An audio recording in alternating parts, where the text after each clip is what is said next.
नमस्कार, मैं Raman Kumar globe Haryana news channel में सभी साथियों का स्वागत करता हूं। दोस्तों, आज बात करेंगे जिस प्रकार कांग्रेस पार्टी लगातार 2024 में लोकसभा और विधानसभा सीटें जीतने की पूरी तैयारी कर चुकी है। तो अगर सबसे बड़ी मुसीबत वाली सीटें हैं तो पश्चिमी हरियाणा कांग्रेस पार्टी के लिए एक बहुत ही फंसी हुई सीटें मानी जाती हैं। उसमें सिरसा लोकसभा क्षेत्र, हिसार लोकसभा क्षेत्र और भिवानी महेंद्रगढ़ लोकसभा क्षेत्र। दोस्तों, अगर इन तीनों लोकसभा क्षेत्रों की बात करी जाए तो 2019 के चुनाव में चाहे विधानसभा की बात हो चाहे लोकसभा की बात हो, दोस्तों लोकसभा की एक भी सीट कांग्रेस नहीं निकाल पाई थी। वो तो पूरे हरियाणा में से निकाल पाई थी, लेकिन अगर तीनों जगह की बात करी जाए, हिसार, भिवानी महेंद्रगढ़ और सिरसा, तो इनमें से तो बहुत बड़े मार्जिन से भारतीय जनता पार्टी के टिकट पर चुनाव लड़ रहे कैंडिडेट बहुत भारी मार्जिन से जीत करके पार्लियामेंट में गए थे। दोस्तों, अगर मैं बात करूं हाल फिलहाल की स्थिति की, तो सिरसा, भिवानी महेंद्रगढ़ लोकसभा क्षेत्र और हिसार, यहाँ आज भी स्थिति बहुत नाजुक दिखाई दे रही है कांग्रेस पार्टी की, क्योंकि 19 के चुनाव में अगर विधानसभा चुनाव की बात करें तो सिरसा से केवल 2 सीट कांग्रेस पार्टी निकाल पाई थी। डबवाली और काड़ावाली सीट, 2 सीटें सिरसा से निकली थी। अगर हिसार की बात करें तो हिसार में बहुत ही घटिया पोजीशन में कांग्रेस पार्टी खड़ी थी, क्योंकि और भिवानी महेंद्रगढ़ की अगर बात करें तो यहाँ से भी केवल एक विधायक कांग्रेस पार्टी के लिए। भिवानी से अगर बात करें 4 सीटों की, तो यहाँ से केवल तोशाम विधानसभा क्षेत्र से किरण चौधरी जीत कर निकली थी।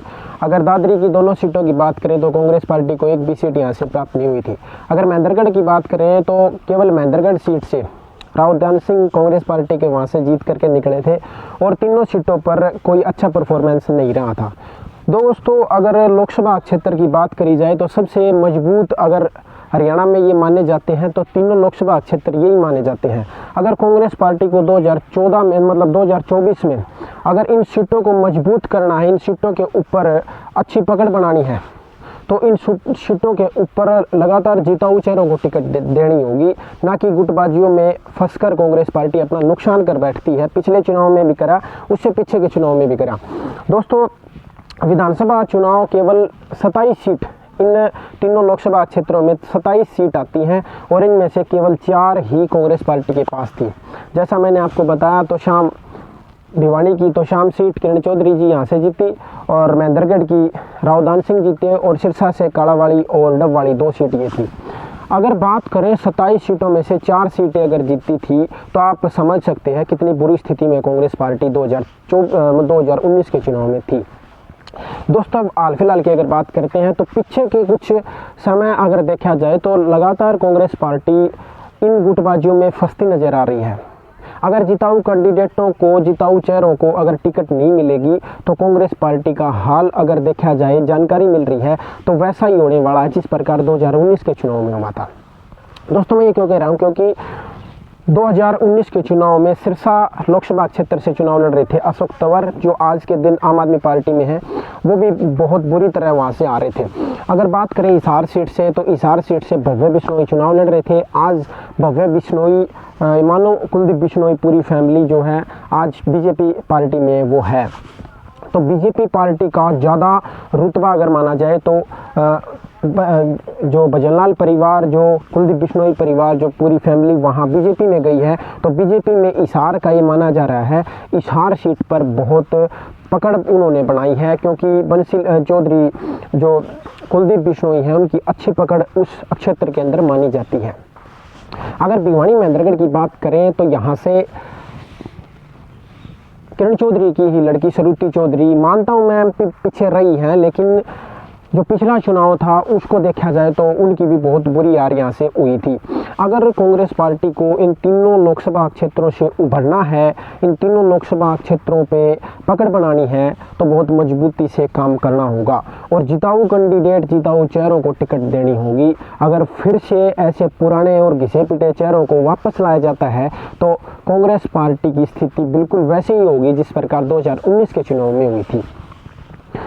दोस्तों, वैसे तीनों गुट मतलब एसआर के गुट और उस साइड उड्डा गुट, 2 खेमों में कांग्रेस पार्टी बटी हुई है।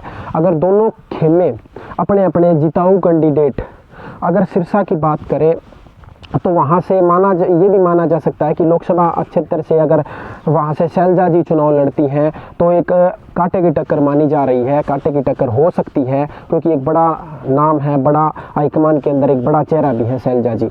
अगर हिसार की बात करें तो हिसार के अंदर लगभग आधा दर्जन से ज़्यादा नेता कांग्रेस पार्टी के वहाँ अपनी उम्मीदें लगाए बैठे हैं कि हिसार लोकसभा क्षेत्र से हमें टिकट मिल सकती है। तो वहाँ भी एक असमंजस की स्थिति हिसार लोकसभा क्षेत्र के अंदर बनी हुई है।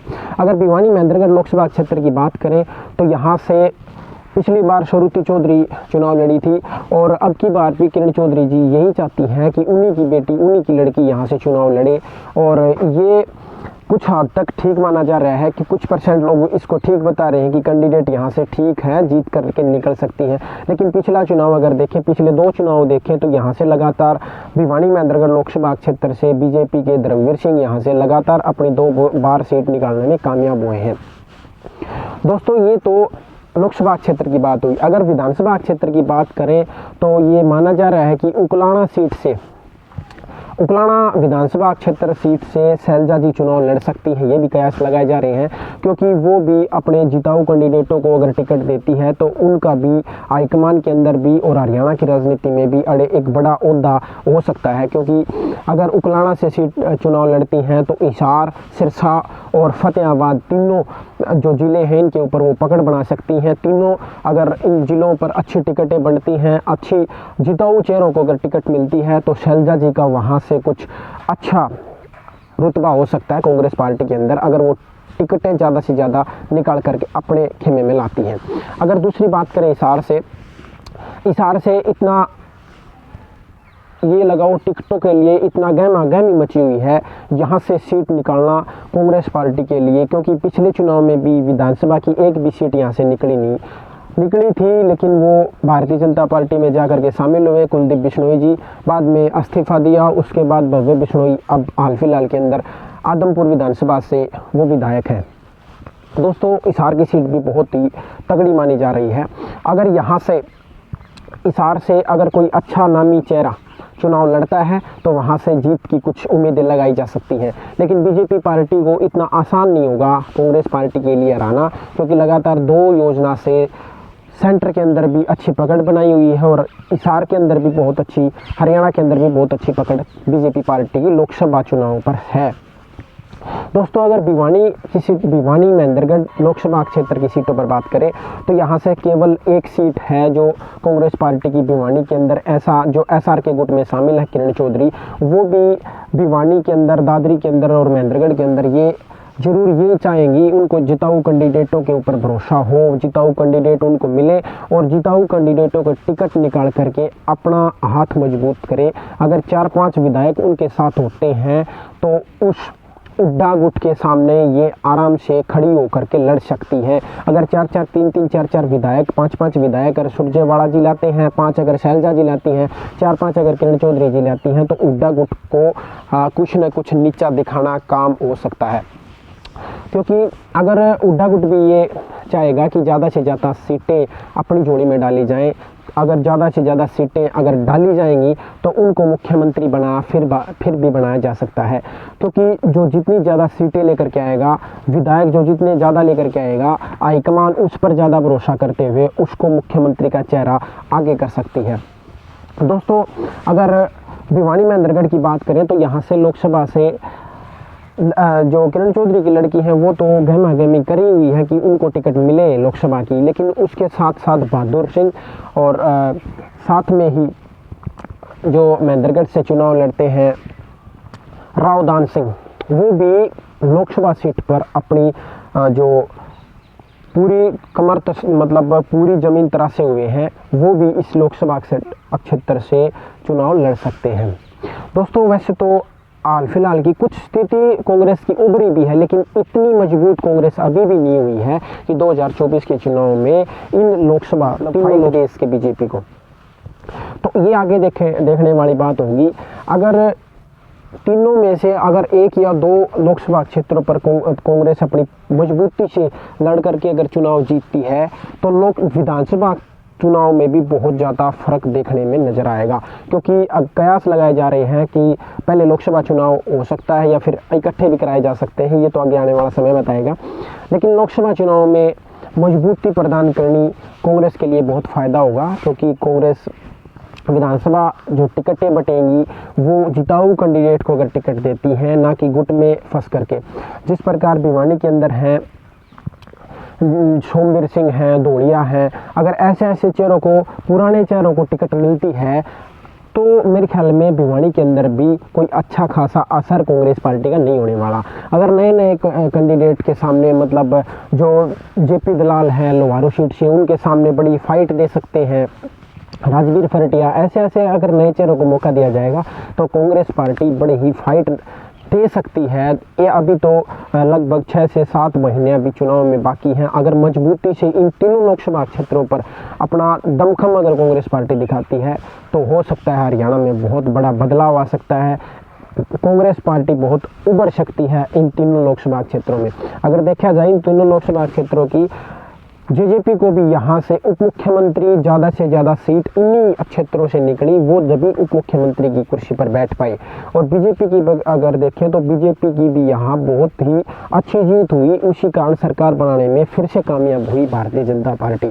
तो दोस्तों कांग्रेस पार्टी के लिए चुनौती भरा समय जरूर है, लेकिन अगर आगे बढ़ करके जिताऊ चेहरों को अगर टिकट दी जाएगी, ना कि गुट में फंस करके, तो कांग्रेस पार्टी उभर करके अपनी अच्छी परफॉर्मेंस 2024 के चुनाव में कर सकती है।